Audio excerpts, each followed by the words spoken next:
شما باید این خیل نباشید که خیلی کمی فقط همین رو با سوی پول بیاره نیاخید. ای پول برادرای عزیز اگر میلیارد پیدا کنید سیر نمیکنید. این پول همینه.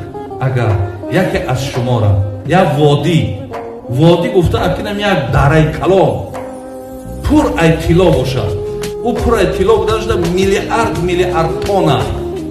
اگر همین فرزند آدم بگن که اینا همین مالکه میگه احب ان یکون له وادیان، ولی فرزند آدم چی میگه؟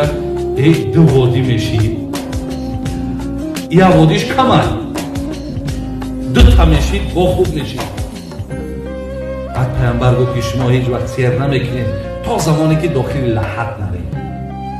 همون خاک لحد وقتی در دهنت گرفت همونجا سیر میشید.